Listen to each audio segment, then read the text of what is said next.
All right. You'll find it. Hello, Brian. Hi, Haley. How are you? I am well, ready to Good. chat.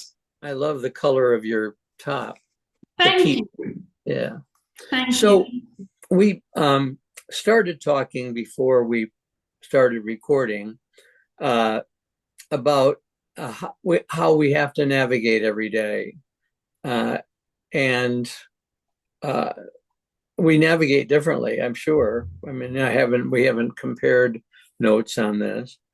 Um, so why don't you start and tell me, how do you navigate from the moment you get up? How do you navigate your day? We have recently implemented a no phone when we get up. So we one of the greatest things, and it feels very good to do this. One of the best and hardest things to do is to not immediately go to the phone and check who's messaged and what's going on in the world.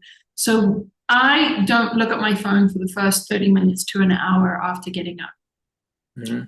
And I use that sort of my first, before anything really starts moving, I use that as a thank you. Thank you for today. Thank you for this opportunity to be me, to love everything around me. And then I set an intention. And my intention is usually the same every day. It is, may my presence be a blessing. May I receive the blessings of my presence today. And then it's sort of the hustle, like, okay, let's get coffee going, let's have a chat. And then as we go to the gym or it's work starts. And then it's sort of, throughout the day, some days I do have time to actually sit and meditate. But really, where life is right now is sort of a continuous moving meditation, which I consider, you used this wonderful phrase a while back, which is active awareness. Was that the phrase? Mhm. Yeah. I call that my meditation. It's just actively coming back to the present, being like, okay, what am I doing now? Why am I doing it? And am I fully present? Hmm. A lot of that I have to do when I'm on my phone because my phone is my source of information. And I find that that is a very slippery, dark hole where time disappears, anything around me disappears. So Yeah. I tend to have to sort of do that on my phone like every 2 minutes, like, wait a minute, what are you doing? Are you actively listening to sounds outside of you? So I try and do that throughout the day. Sometimes it works really well. Sometimes I'm heavily distracted. Hmm. Yeah. So that's my process. What is your process to try and have a good day? Oh, uh, I'll go with try to have a good day instead of just navigate. Um, I get distracted uh, and try not to by uh, what's going on in the U.S. and what can I do about it. Um, I think we each have gifts, and that uh, we're called by the divine to use those gifts. Uh, and uh, so I think one has to learn to understand, to know and understand your gifts. What is it that I can do? What is it that I do well? What is it that I can't do? That's the serenity prayer comes in there really well. Uh, but in terms of routine, Haley, Ray and I get up at the same time, and my first 40 minutes is preparing the house for the day, turning on all the lights, you know, uh, uh, preparing breakfast, starting dinner, feeding the dog, changing the water, um, making sure that Ray has. And then I have to remember, is this an English muffin with peanut butter day, or is this a sweet? They, That's all for. you know what? These are very small things, but these are the important things. well, I do it for Ray. I don't care. I don't need the sweet roll off, and I just, I'm doing it so that Ray's life is enriched. Um, I'm really heavy duty in a project right now, which is the audio book that I'm recording in my own voice, and it's all recorded. And now I'm almost finished with reading through all the chapters. But when it starts to get close to 4, because I go to a guy's house from 2 to 4, he's a great sound engineer, and he's doing it all for fun. When it gets close to 4, I say, George, I really need to go, because in my mind, we used to eat at 3:30, but with my which worked out great. With my now doing this work, it's 4:30 to 5, and I don't want to inconvenience Ray with my work. That's been true for years and years and years. I just don't want him to not have what he likes, wants, or needs because of me, because of something I've gotten involved in. So I'm at that moment, I'm feeling stressed because I also don't want to leave George, who's doing this all for free, as if, okay, I got to go, you keep working, right? Mm-hmm. I do not want to communicate that at all. So I have to edge, about 3:45, I start edging with my messages that I got to go. I'm going to have to go. I'm going to have to go. And he's pretty good about, acknowledging and having that happen. But so, as you know, my affirmation in the morning is, I'm going to work to be today the person I aspire to be. And Haley, I can't tell you how often that comes into play. Mm-hmm. Mostly in the car,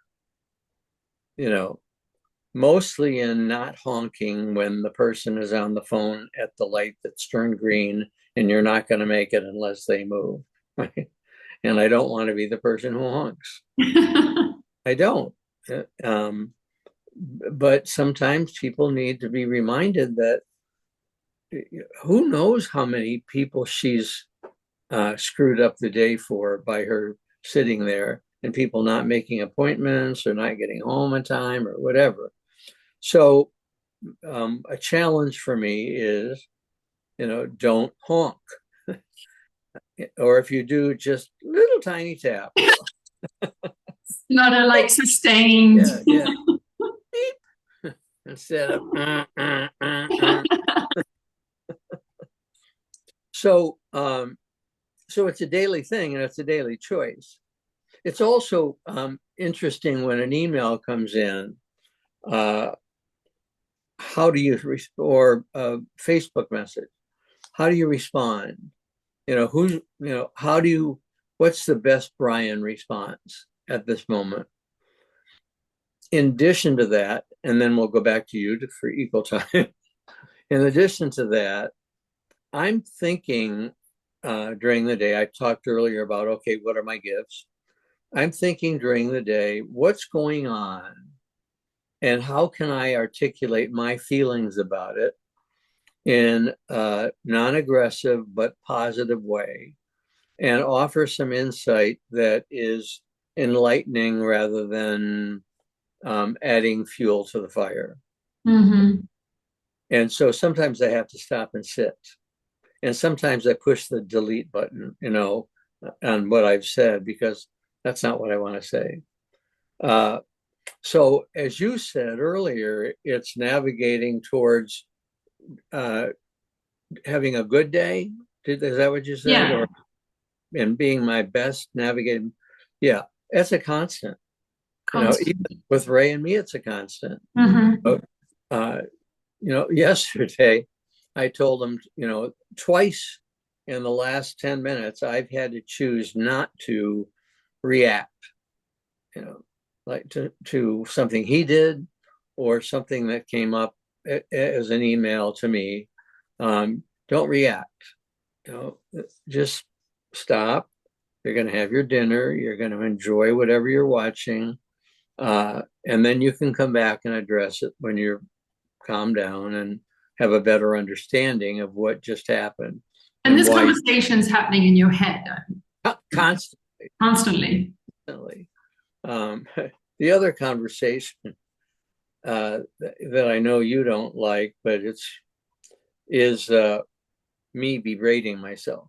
Mm. Walking into a wall, walking into the counter, walking. I apologize to my body all day long. I'm sorry. I'm sorry. Who put that wall there? I shouldn't have walked into the wall. I should have been paying attention. I shouldn't have done this. So, and I know that that's not really, I mean, I think it's nice to acknowledge the body and Yeah. acknowledge that the body is separate and feels things I'm imposing on it that I shouldn't impose on it. I don't want it to hurt on my account because I wasn't focused. So those conversations are going on too. So as you say, it's a nonstop reel of topics, responses, reactions, responses, topics, reactions, responses, all day long. And Well, and if I can, one more thing, also looking for ways to be loving and kind, mhm. like stopping and letting people cross the street even though it's not a crosswalk, or stopping to let a car get in, or helping somebody who's in the parking lot of the grocery store asking, do you need help? No, I'm okay, but thank you. I'm glad about that part of the day that's given to trying to help. Right. I think, our minds are these super processing computers. And I think it changes very often on how much information our minds process every second and how much sort of information we're taking in as well as dumping in every second of every day. Mm-hmm. So I think this idea that our mind is supposed to be silent and crickets. I don't know. I think that that's absolutely possible if you are a monk that is in a temple in the mountains where you don't have any other noise sort of coming in, or the information is limited in terms of what's coming in. But I think for most of us who are living in this sort of modern world and living in close quarters to other people too, and many, many other people, there is this constant barrage of information sort of being filtered into our minds, which we're then being asked to process and figure out what's actually needed versus what can be dumped. Yep. And I don't think we give enough credit to that process. We don't give ourselves enough credit in terms of look how much I'm actually doing. We just say, oh, it's terrible, Yep. quieten it. Yep. Totally agree. And I think then the question is, all right, so what do you do with all of this information? How do you process it more effectively? Because I don't think it's effective or helpful. This is my personal feeling to tell somebody to go and meditate and quiet their mind. I think we have to take into consideration that that absolutely works if you're well trained or if you're living in a very remote area. But I think we all need sort of tools to be able to, first of all, acknowledge how much information is coming in, how much information we are indeed dropping, and how much information we're still chewing on. So Right. it's sort of like, how do you make that more effective so that you're not in angry reactive mode? You're more in the peaceful creation mode. And that requires what? Stopping what you're doing and reflecting. I think that requires presence. Yeah. And honestly, making a choice, being responsible and accountable for your power and for the impact of your choices. Your choices being your thoughts, words, and actions. And really, being in the privilege of how much power we have in our thoughts, words, and actions. And yes, and that's hard to take in. It's a lot. It's a lot to take in and to accept, right? because you feel like it's contrary to how you were raised, in And I terms of, think it's also contrary to what are a lot of the noises coming in or outside that's like beating down the door saying, we need to come in, we need to tell you how to do it. right. So you will stop and meditate. I will like stop and literally have like a 10-second meditation or a breath or two where I'm just like, go, what are you doing? And of course, this is in my head. Mm-hmm. Of course. Sometimes I will ask it out loud where I'm just like, what are you doing? Why? And why are you upset about this? Whose fight are you fighting? Mm-hmm. Because Yeah. I can see something, and this is very easy for me to do with social media, is to get so wrapped up in a topic that I'm literally going to war in my mind. And it's just like, go, what are you doing? Like, why? Why are you putting yourself through it, or why are Yeah, you why am I? running on that wheel? Yeah, like, why did I attach to this? Do I have all the information? Is it worth my time, my effort to be attached to this? For me, it's worth my time and effort if I have all of the information, if the information is truthful, and if there's actually something I can do about it, then it's worth my time and effort. If it doesn't hit those criterias, it's just noise. It's just something that's distracting me from the very important moments of the present moment, which may be making a peanut butter muffin for my love. Mm-hmm. How many clients do you have a day? Oh, it varies. If it's a slow week, I can have maybe 3 a week. If it's a heavy week, I can do 3 to 4 a day. 3 or 4 a day? Mm. Yeah. And okay. So, and does the dude work out of the house? He both in and out the house. Okay. Just trying to get the setting for, you know, the distractions, because if Ray's here, I'm distracted by the need, the desire to take care of him. Mm-hmm. Um, sometimes it's interrupting while he's reading, and I'm not thinking. I've got all these questions that I want to talk to him about, and none of them need answers except if it's technical. But he'll look at me, he'll say, I haven't read a word of this book for 10 minutes. I'm sorry. Go back. Yeah, I think it's one of the sweet joys of living with somebody and also being in the same house that hopefully you enjoy each other's company. You're not waiting for the person to leave. But I do find like it's much easier to be just like, oh, let's us just go and do something, or let's just us hang out versus sort of paying attention to the things that are on my list for work. But And for him too. we keep busy. We do. It's I busy. I stay busy all day long, and actually produce things that I think are important. Yeah. And maybe find some time when I could probably rest if I wanted to. But then, oh, that needs raking. Oh, did you clean the pool trap? Oh, and so I rarely sit. Mm-hmm. Um, I think I most like the idea of our topic because I feel drawn to do something about what's going on in the country. And what I do that I know helps is not throw red meat if I can help it. I mean, sometimes there's a little opening there. You're just like, this would be fun. I just can't pass up this opportunity. But mostly it's positive stuff, like let's do something about this positively. I'm talking about, there's federal judges in the United States are getting physically threatened with their lives by MAGA Trump supporters who say, we're coming to your house and we're going to kill you, or we're going to kill your family. And that's outrageous, Mm-hmm. that they would bully. I forget which state it is, but they're passing legislation that what your haircut can be. It has to be a haircut that is consistent with your sex.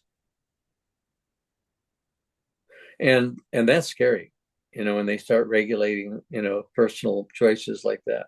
So I think, okay, what can I do?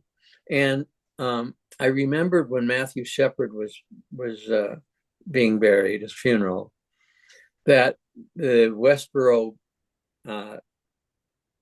Baptist Church, Fred Phelps and his family, were there with signs saying Matt's in hell, or, God, thank God for AIDS.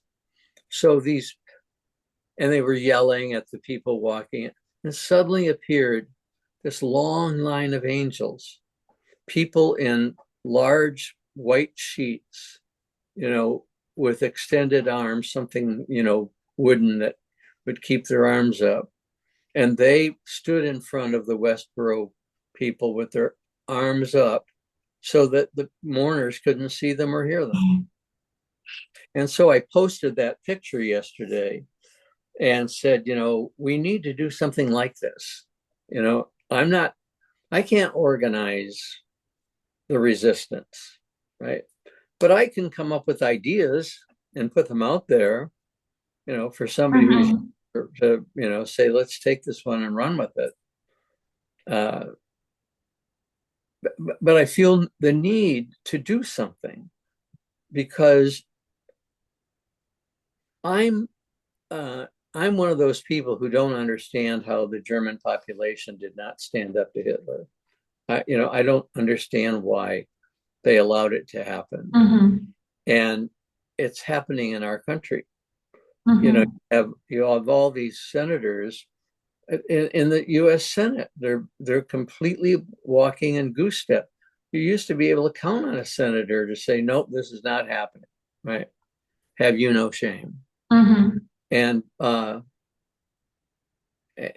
don't see it happening anywhere, and it scares me that the country I love so much is falling apart. I have so much compassion for the grieving that is going on in the US. And I think, it is something that needs to be acknowledged and to be given the time that it needs. It doesn't mean that everybody just goes into depression and doesn't do anything. It's just an acknowledgement of so many people are grieving for a life and an idea of what life actually was versus what it is. And I think, we need to give people the time to feel that, to be able to say it, to be able to express it without saying, well, what are you going to do about it? Or how did you contribute to it? It's just that's a real thing. It's a real grief. And I think it is, a time where the question, what are you going to do? Or what do I do about this, is very loud and it's consistent. It's 24/7. Yeah. So even if you do want to take some time to grieve, you're not really allowed that time because somebody's yelling, what are you doing about this?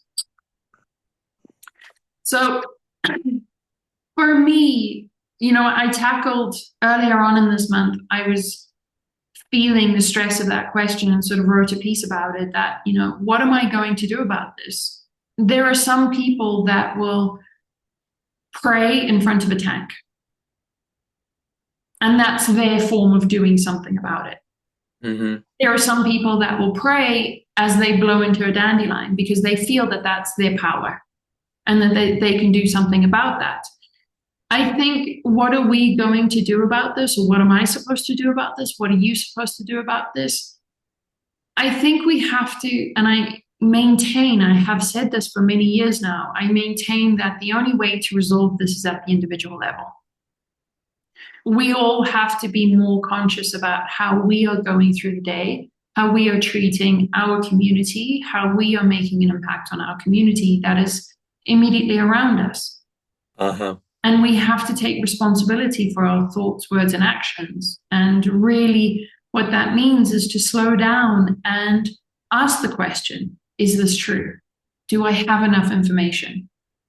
Is this throwing red meat and just participating in the pattern and just creating a bigger fire?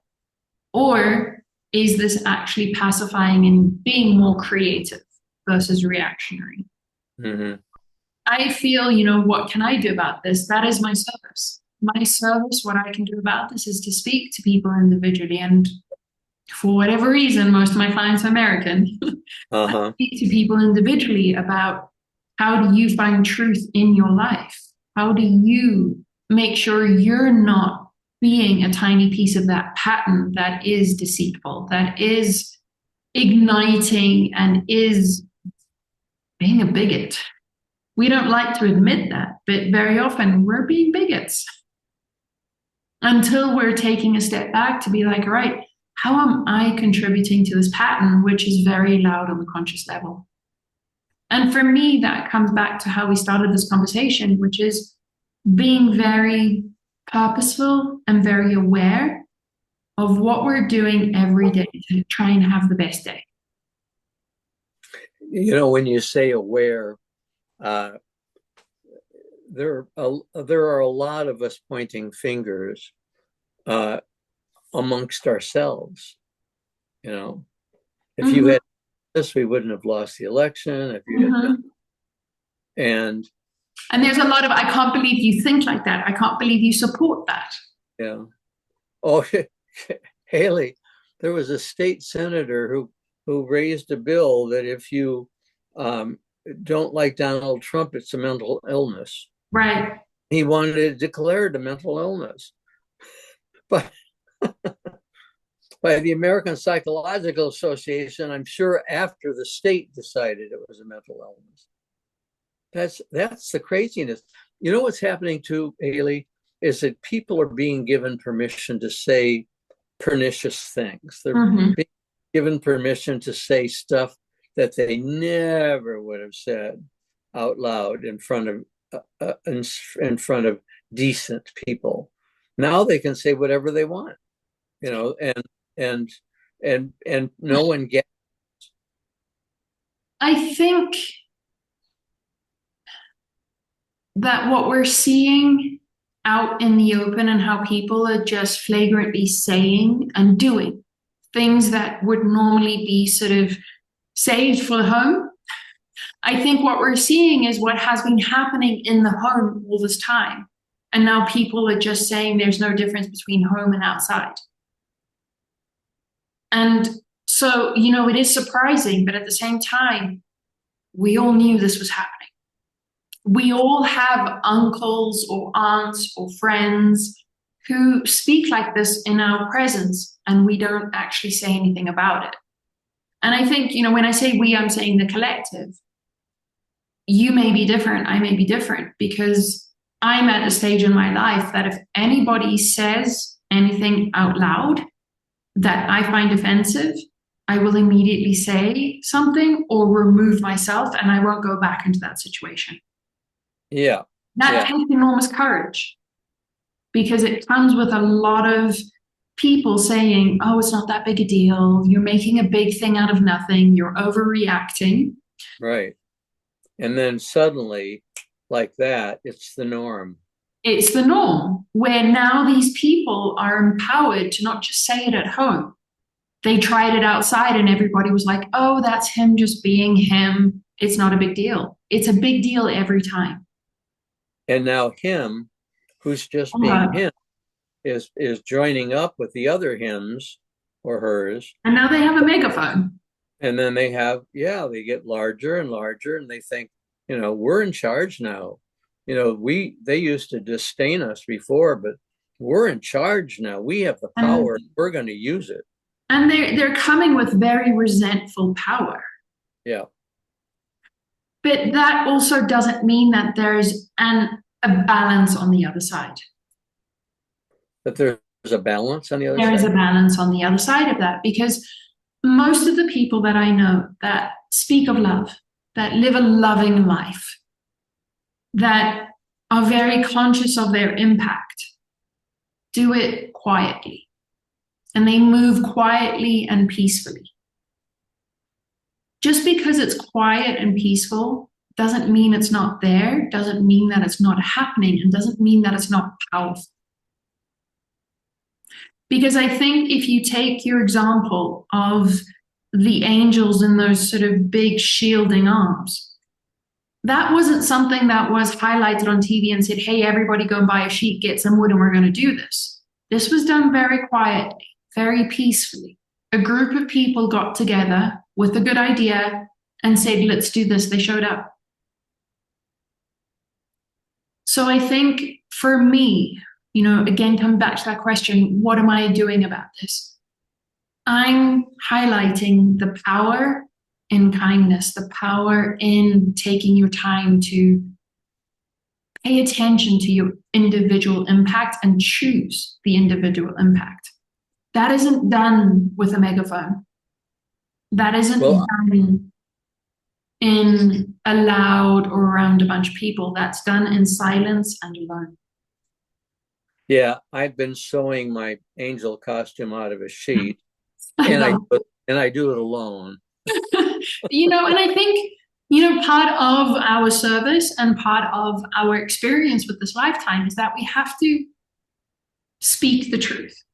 And we have to look at things and be like, all right, that was loud, but honestly, what really worked was this. This was the truth of how things came into change. Mm-hmm. It all started with people at the individual level quietly acknowledging that's not right. And once they had the courage with it themselves, with the practice, the persistence, they were able then to be like, I'm not participating in this. Just in their community before it went out into sort of a more global movement. Uh-huh. So I think what do we do for some of us that feel powerless is that we have to acknowledge our power in influencing individuals and giving people the time and the space to say, you can work on this quietly and alone for now, because that's how it turns eventually into a bigger, louder movement. It works the same. The people with the megaphone, they all started that in the quiet. They all started it brooding alone and going like, oh, I can't believe this is happening, blah, blah, blah, blah, blah, blah. They then got the courage to say it at the family table. They then got the courage to say it at sort of group cards night. Right. One of the things you're talking about dealing with it quietly with yourself. Mm. How is that helping, Haley, the people who are in deep grief, who have no sense that there's anything positive out there? How do they find a lifeboat? If they so want to, they can speak to me or they can choose to speak to you. If they so want to, they can ask for help. Mm-hmm. The government isn't the only help. No, it's not. There are enormous, so many angels around and about that have the skills, have the capabilities to help. Yep. Have to ask for help, and they have to redirect where they think that help is. Looking to the TV and being like, things are hopeless, there's no help. Perhaps you're looking in the wrong place. Mm-hmm. Wrong channel. Wrong channel. Or turn it off. Turn it off, but really just take a step back and be like, all right, where I'm looking, is it help? It's actually worse. Where else can I look for help? Where else can I look for people that still have hope? Let me go speak to them. Oh, he's being really kind. How's he being kind in the same times? Speak to that person. If you see me fudgeting, my screen keeps saying I have 5%. It will be enough. So Ray tried to hook me up, but it keeps popping up that I have less than 10%. Well, if we get cut off, then we know it's time. Yeah. I think, I think I'm at 8%. It's enough. It's enough. But yeah, I do, part of us taking responsibility and accountability for our individual impact is taking responsibility and accountability for who we are blaming for situations and where we are looking for that to be fixed. We look very much into the political sphere to blame, but at the same time to fix. They don't go together. So, Blame and fix. yeah, like you can't be looking at something and saying, you're the reason this is all wrong, and then go back to them and be like, yeah, but now can you fix it? Right. It's the same, Einstein had this wonderful quote, which is, you can't solve a problem from the same frequency it was created in. So if we're looking outside and getting deeply frustrated and deeply upset with the political landscape, we're making that worse. We're adding to the flame by saying, well, they should just fix it. They're showing they're incapable of fixing it. Now look somewhere else for where it can be fixed. And I firmly believe that that starts with the individual. How are you living? How are you going about your day to make it the best day possible? I do believe that if you and I were in a neighborhood together and we lived next door to each other, and we both decided that I'm just going to focus on my little world and making it the best possible world and making everything that I impact the best experience. And then at the grocery store, somebody encounters you and they receive the blessing of your presence. And they're like, dude, that dude's got it down. Wonder what he's doing. I'm going to ask. And then they're like, oh, that sounds good. I'm going to start doing it. So now there's 3 people, 4 people, 5 people. There is a loose science around that for every one of us, we directly and powerfully influence 10 people. So every word that you say, every action that you take influences 10 people, and then they now take that and influence 10 other people. That individual power is immense just by simply taking responsibility for how you want to be in the world.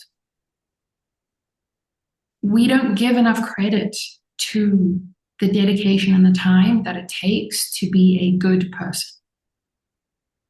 We choose instead to highlight all the bad people. Well, first you start with acknowledging that you're a good person, Mm-hmm. And I think you need to do that. I think that there's, even though, I get a lot of positive feedback to my books and to stuff that I've produced and say or write. But I don't take it in, I deflect. Mm-hmm. You reject. Pardon me? You reject. No, I don't reject it. There's a difference between deflecting and rejecting. I don't reject your compliment. I'm just moving it off in a different direction. So very convenient. And then I'll think Just about putting it over here. I'll think about it later, There's too much to do to sit down and think, oh my God, how many people has told me today that they, that doesn't, I can take pleasure if I've written a Facebook post that is, from my perspective, uplifting.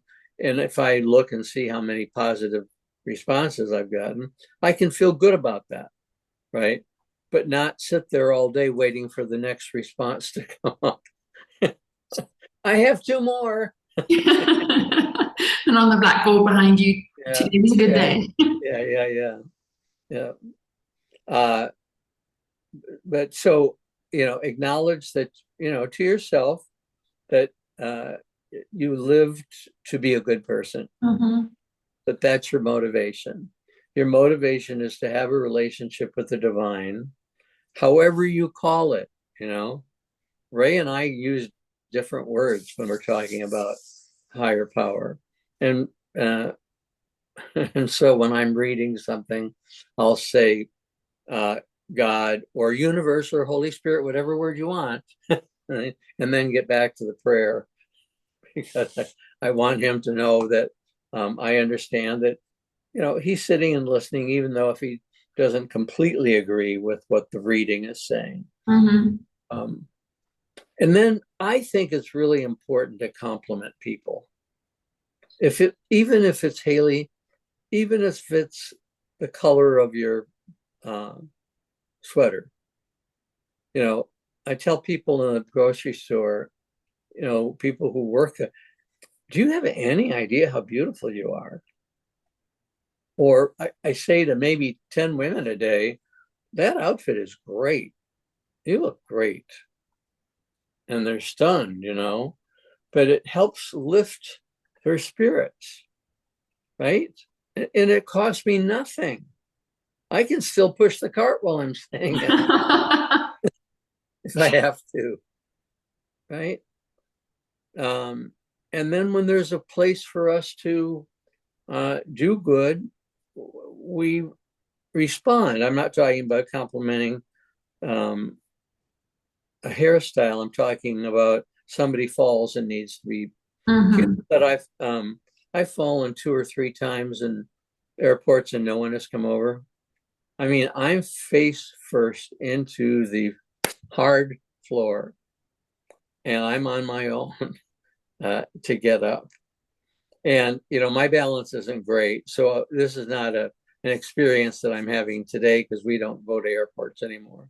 We don't travel. We have too much hardware in our backs. It's also, I mean, and also like, there's no need to travel. Oh, yeah, why? Scary thing right now. The Tao says that, Haley.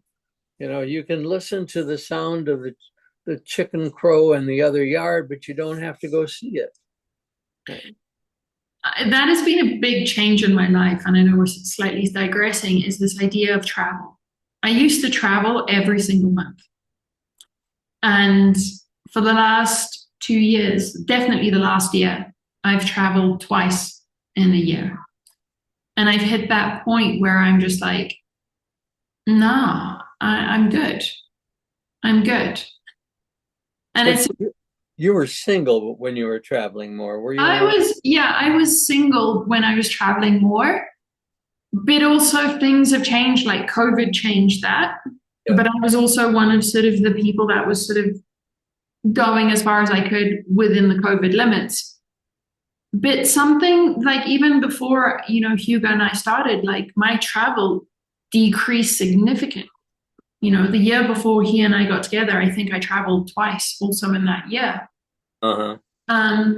Because there's this sense of, no, I'm good. It's not that I don't think that there's a great, wonderful world out there and I would love to experience it, but it's not that I'm chasing it anymore. Yeah. And I've had the privilege of seeing much of it. Mm-hmm. And I see every castle, on the Danube. I can live without that. I can watch a documentary or, I'm how much older am I than you again? We've talked about 30 I think years. like 30 something. Yeah, 30 years. Because I'm 77 and you're 46. 46. Okay, close enough. You're pretty smart for a youngster, This gets us onto that old soul thing, which is still unsolved. What's that? The old soul discussion. Oh, the remains unsolved. You are an old soul. You've gotten that. Your aunt probably told you that since you were little. Yeah, the dude I'm with is an old soul. He's had gray hair since he was a child. Is that right? And Ray and I match up. There's a complementary aspect, to the relationship that gives it life. Okay, so circling back around and navigating the day, which includes, if I can, go full circle the back way, it includes making a decision about if I'm going to travel. Yeah. So we're navigating those decisions, right? It's real life stuff here. It is, and it changes every day. You know, Mhm. I'm working every day on this audiobook, and I'm frankly tired, you know, because it's a lot of work. I mean, but I'm very excited about it. You know, it's going to be a great book. But when it's done, Haley, and when I've done everything I can think of to market it, you know, which I'm doing with the soft bound and hardbound books, uh, I can relax. I don't know what I'm doing. Relax now. I know I can, but I've got work to do. I think you can relax while you are doing the book, while you are reading the book. You can relax into that moment and really be present with it in terms of this is work, but I'm enjoying it and I'm creating while I'm Yeah, doing yeah, yeah, yeah. You have to tell it. yourself that. You have to say, you know, and part of my impatience is again wanting to take care of Ray. You Very know, interesting word, impatience uh-huh. and instant gratification. Hmm.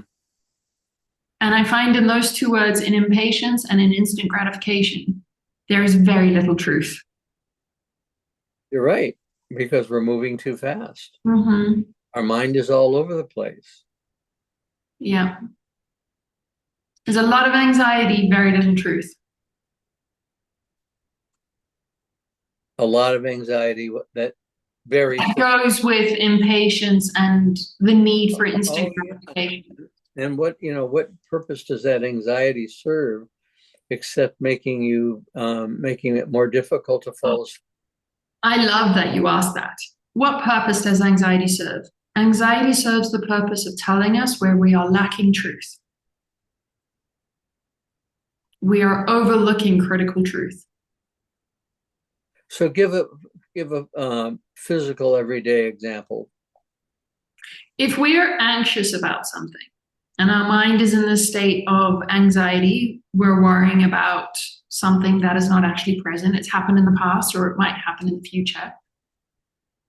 Anxiety is our human response to non truth. We are not in the truth of being present. We don't have enough information, or it is not critical. Like we don't have true information. So anxiety tells us to stop, look for the truth, look for more information that is truthful, and then make a decision from that. So an example of that would be I'm super anxious that every time something good happens to me, something bad's going to happen immediately afterwards. So every time I start feeling good things happen, I start to get anxious. Is that true? It has been true. Yeah. So for me, the anxiety is telling me, hang on a minute, girl, you have a belief here that's not true. Sort the belief out, come to the truth of this. The minute that I come to the truth of it, which is that happened in the past, perhaps this is different, I'm now calmer. The anxiety's gone. The anxiety starts up again once my mind is like, yeah, but how true is that? Okay, Right. sit with that. Now I'm in anxiety again. Sit with that. How true is it that the present moment of the future is a direct correlation or a direct copy of the past? It's not true. It changes all the time. And part of the healing of anxiety and impatience is letting go of things. It's really, letting go of things and really coming back to what we were talking about, focusing on your individuality, focusing on trying to make really truthful thoughts, words, actions, which then expand out to you as goodness, and people experience that goodness. You are a blessing and you are receiving blessings. But that takes an enormous amount of courage to move through the impatience, move through the instant gratification. And the anxiety can be about a drama in the past. Mm-hmm. Or the future, worrying about the future. Yeah. I don't worry about the future. I worry. Well, that's not true. I worry about the future of the United States, but I don't worry about my future. You know, Mm, I sort of feel like, I'm on the slide heading down, and I need to pay attention, to every flower I see. But I'm thinking about letting go of dramas that have been your story for a long mhm. time. Yeah. And we have the only way that we let go of them is to come to the truth. Come to That's the truth of, is this, does this need to happen now? Does it have to happen again? right. And was it important? Yeah. And sometimes, we are in a pattern where we continually do things until we've had enough and we're like, all right, enough is enough. I can't do this anymore. I have to make the necessary changes Yeah, to get myself out of this pattern. Sometimes you have to move. Sometimes you have to break up with somebody. Sometimes you have to break up with a family. We have to make that choice when it's like, all right, I can't do this anymore. But I think, coming back to the individuality, that is again taking responsibility and accountability for the power that we have to be our true selves and trust that our true self is goodness. Like, you can't be a wonderful impact on a person if you are going into the grocery store ridden with anxiety that you're no longer present. So rather than noticing and being able to say, you look wonderful today, you're like, get the fuck out of my way. right. Why Yeah, are you stalling around the apples? right. Why are you in front of the steaks? I want to Yeah. So I move, think that's, move. Get off your phone. yeah. And I think that's a very clear example of making a better choice and being more aware and taking greater responsibility for your impact. Yes. Yep. And not be as quick to judge because you have no idea what that person's day's been like. Oh, we have no idea of their story. No idea until they tell us their story. No None. idea. And we can make up a story for them, that their life was just, Convenient, instant gratification. yeah, yeah, yeah, we can, yeah. I think the drama part for me, because I'm, older and have had more dramas than you, is that uh, dramas can really be part of your narrative. They're And, part of all of our and, narratives. and expecting, as you said before, expecting that they're going to continue. I mean, that's just the fear. All of us carry the fear of living. Yeah. Have I lived enough? Did I do enough? Did I do the right thing? What will they think about the way that I'm living?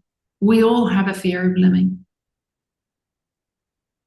And that all comes from the different dramas that we've experienced.